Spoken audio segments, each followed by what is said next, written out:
Typically, asking questions is one of the clearest manifestations of a person's curiosity and desire to explore the world around them.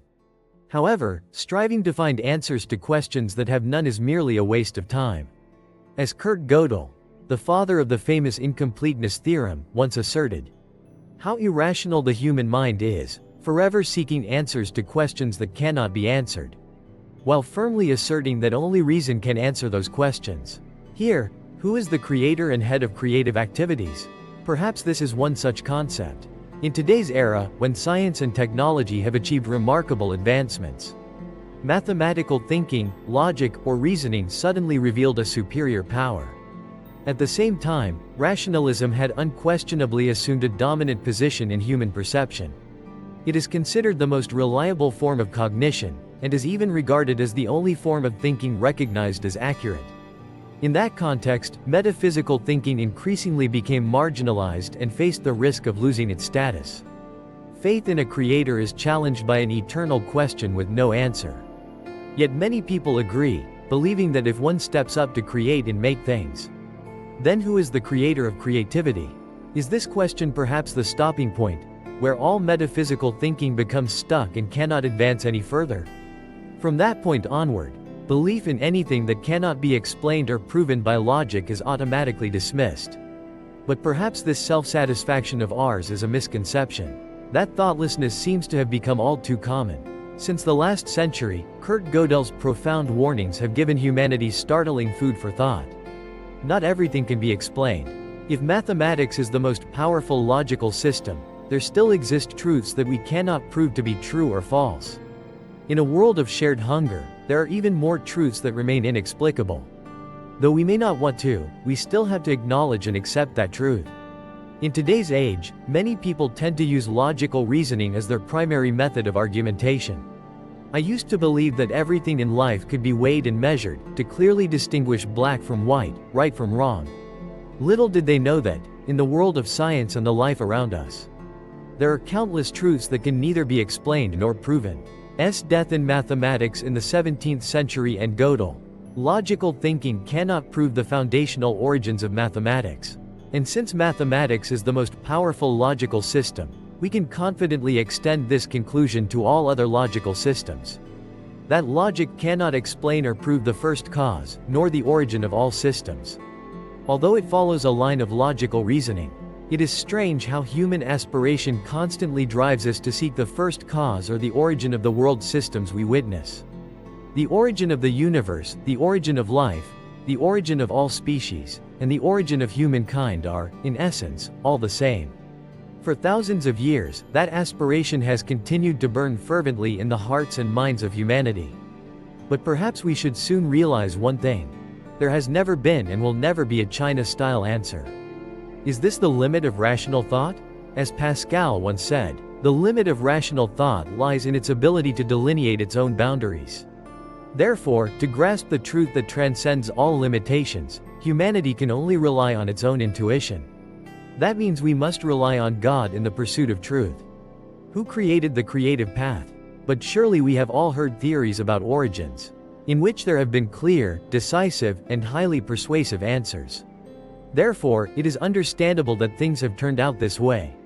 The theory of the origin of the universe is a system of scientific perspectives and hypotheses that aims to explain the formation and development of the cosmos from its earliest beginnings. This theory focuses on investigating the initial conditions, the physical processes, and the evolution that led to the large-scale structure of the universe as we observe it today.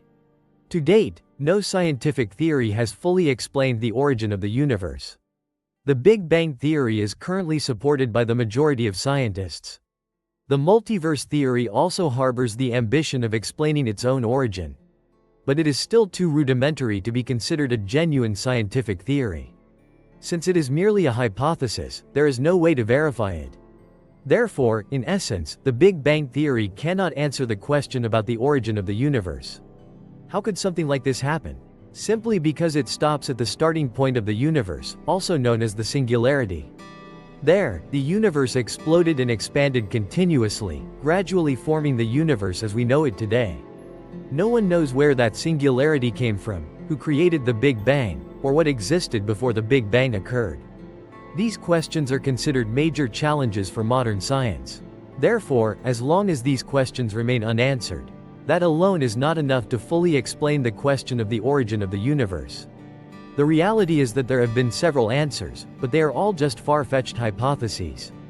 This opinion does not represent the consensus of the majority of the scientific community. In fact, many highly respected scientists regard the Big Bang theory as the standard model for explaining the origin and formation of the universe, as a compelling validation of the creation account recorded in the Bible. Praying for enlightenment. In the excerpt quoting Robert Josh Chow, a renowned scientist at NASA. God and the astronomers. For a scientist, one who lives by a fierce belief in reason. The story ended like a sad dream.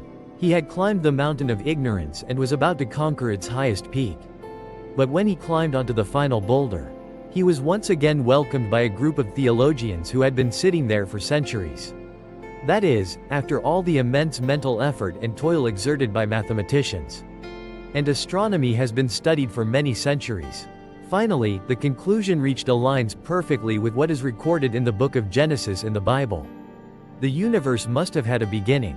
Rather than viewing the universe as something pre-existing, immutable, and fixed for all eternity. That was Aristotle's thinking even before the simulation hypothesis came into existence. The notion of a pre-existing universe dominated scientific thought for a long time. One can mention outstanding figures such as Isaac Newton or Albert Einstein. Because according to the Bible, God created the universe in just 6 days. From absolute zero, there must be a starting point. Although Newton was a deeply religious man, but he could not conceive of a universe with a beginning and a transformative process with such a history. Because his model of the universe considered space and time to be absolute. Perhaps Einstein discovered the theory of relativity in there. However, he also believed that, on the whole, the universe was static. Yet it was the very equation from the theory of general relativity, which he himself had created. He also pointed out that the universe is not static but could be expanding. No one could have guessed that Edwin Hubble's own astronomical observations would. The expansion of the universe is a scientifically proven phenomenon. Much later on, Jacques-Joseph Lemaitre, a Belgian Catholic priest, the hypothesis of the primordial atom, later also known as the Big Bang theory. For the very first time, science has truly acknowledged that the universe is not static as in Aristotle's model. Einstein himself initially opposed Lemaitre's theory, simply because this theory supports and reinforces what is recorded in the Bible. However, after his own presentation, even Einstein himself had to exclaim, "This is the most brilliant and satisfying explanation of creativity I have ever heard." Admiration for Lemaitre. However, all scientific achievements must ultimately halt before the singularity, the place that Lemaitre called the primeval atom. Lemaitre himself was a deeply devout Catholic priest, but it is by no means certain that God was the one who created that singularity. To avoid causing any misunderstanding, he repeatedly emphasized and reiterated that the initial singularity was not a theological creation. That is simply a natural beginning. Please note that during the period 1968 to 1970, Roger Penrose, Stephen Hawking, and Jacques Jolas successively published their pivotal research works. Using mathematical methods, we can prove that the formation of the universe is an inevitability. Indeed, the universe cannot remain still and exist forever. The universe has had an inherent order since its very beginning, governed by the law of entropy. The universe will end in a state of chaos. No moon, no stars, not a trace of meditation either. Subsequent experiments in physics and astronomy have consistently confirmed the validity of the Big Bang theory. A prime example is in 1964. Arno Penzias and Robert Wilson were the discoverers of cosmic background radiation, also known as the cosmic microwave background. Traces of microwaves emitted from the early universe, still searingly hot just after the Big Bang. This was also the research project awarded the Nobel Prize in Physics in 1978. Based on precise mathematical foundations and verified by numerous cosmological phenomena. To date, the Big Bang theory is still considered one of the greatest scientific achievements.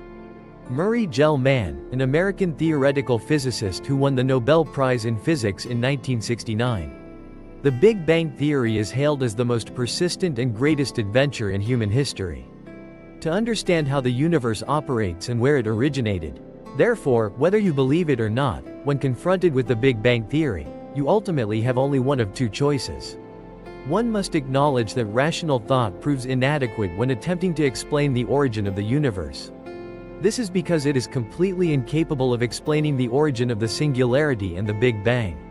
Second is to acknowledge that both the singularity and the Big Bang were created by God. Reason and logic have their limits. In other words, many truths exist beyond the scope of logic. Standing creativity. Therefore, we can only recognize and evaluate creativity through emotion, not through reasoning. What reason cannot comprehend, but intuition can perceive, must indeed be something exceedingly precious. It is perhaps for this very reason that Jesus said to his apostles, "Blessed are those who have not seen and yet have believed." Given the arguments and analyses put forth by the scientific community, do you agree with the perspective on the origin of the universe according to creation theory? If you have any other interesting and compelling thoughts, don't hesitate to share them with us right after watching the video. And now, good evening everyone, and I'll see you all tomorrow morning.